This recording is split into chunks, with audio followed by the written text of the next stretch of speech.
Incoming message from Commodore Tai.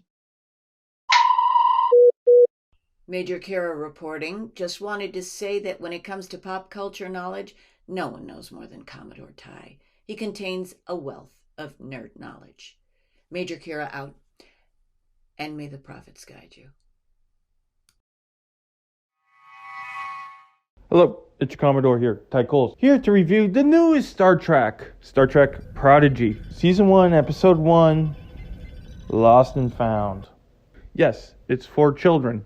But honestly, while watching it, it feels like the Star Trek franchise was slapped on last minute. Because the show itself does not scream Star Trek at all. It feels like it belongs into Marvel, Pixar, like anything else but Star Trek. And the way they start the show is they have to play the Star Trek theme or bits and pieces of the Star Trek theme because you have to know that you're watching Star Trek.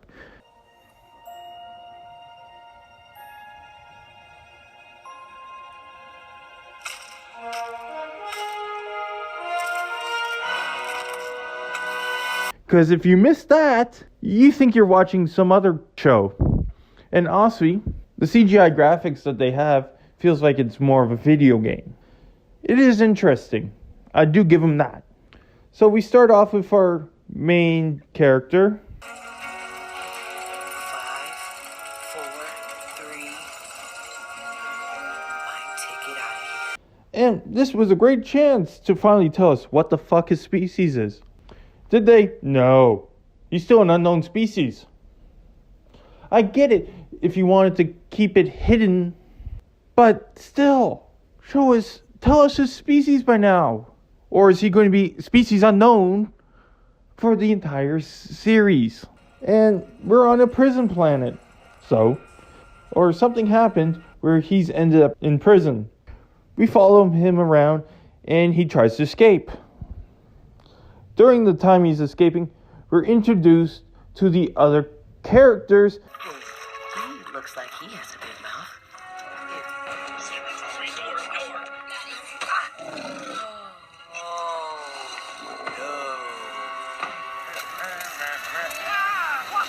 What's that?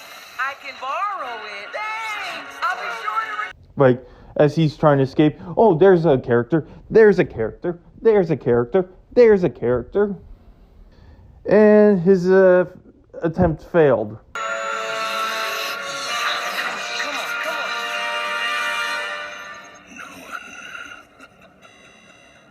on. No one shall escape.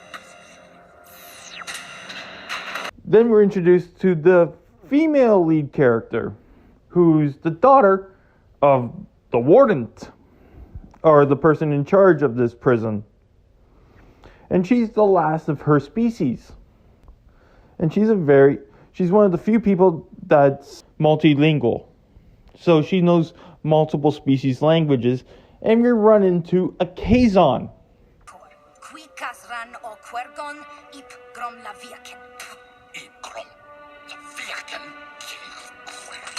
Something that is Star Trek, and I'll give him props. It looks like a decent attempt at a Kazon. Hell, it looks better than the Kazons we saw in Voyager. And we find out how they get their prisoners.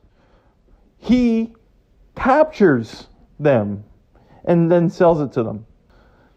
So we get more and more of this interaction, and she is sent to meet with the male prisoner so they can find out Fugitive Zero, who's the Medusan. Tell you what, get me a ticket out of here on that Kazon ship, and I'll tell you everything I know about him.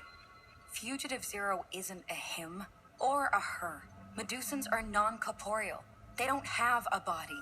And they had to make it a point that it's non-gender, non-corporeal, blah, blah, blah, blah, blah.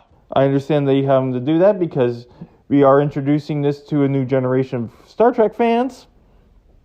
But still, they said it multiple times in this one episode. Hijinks ensues. The cast comes together because they find the ship.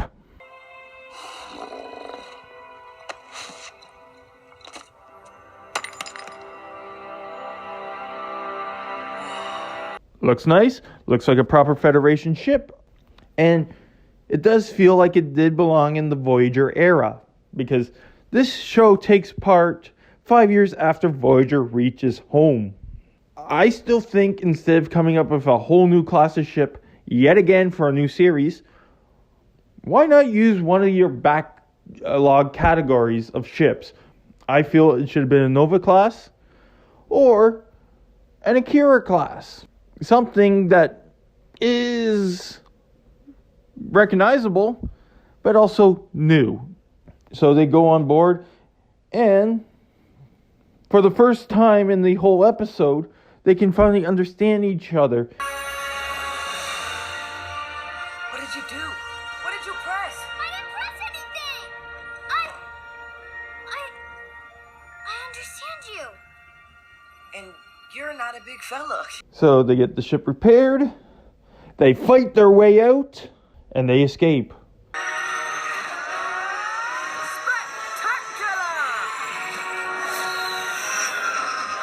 The warrant is not pleased, and he goes chases after them because they stole his daughter.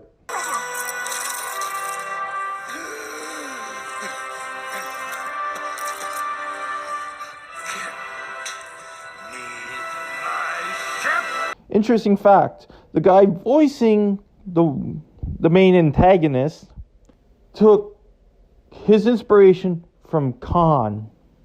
So that'd be interesting to find out. And we end off the episode with Hologram Janeway. For help. I am Hologram Janeway, your training advisor for exploring the greater galaxy. On behalf of Starfleet, welcome aboard. How can I be of assistance? Overall, interesting concept, but it didn't feel like Star Trek. For long periods of the episode, I forgot I was watching Star Trek. And you were supposed to use this to introduce a new generation to Star Trek. So that's why I say they should have had something more familiar, some more familiar faces. Like, we got a Tellarite that looks more like a Talaxian. And also, why is there a Tellarite in the Delta Quadrant? Answer me that. It should have been a Talaxian. If the show is supposed to be in the Delta Quadrant, you show Kazon, you show a bunch of species that we don't know. I understand maybe a Medusan being there because they're non-corporeal. But then at least have species from the Delta Quadrant that we know. We saw the Kazon. Why didn't we get like a teenage Hirogen or Vaadwaur as the villains? That's what I would have appreciated. More connection to the Star Trek universe that's already been established. And like I say, I like the ship design, but I wish they used a ship that they already had. Because this ship looks too similar to a Nova-class starship, but it's not a Nova-class starship.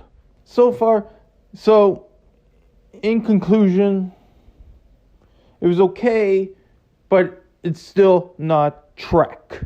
And I believe that they slapped the Star Trek name on it in the 23rd hour just so it's more marketable. So for your Commodore Tychos, live long and prosper. Hailing frequencies closed.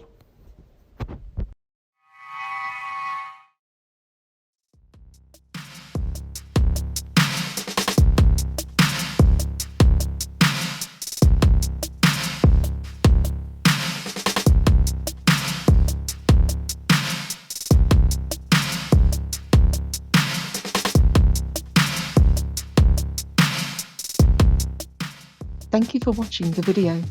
Hit that like button, subscribe to the channel, watch one of my many other videos, and if you like what you see, you can support the channel by donating to my PayPal. So, for Commodore Ty, live long and prosper all, and for now, until next time, the hailing frequencies are closed.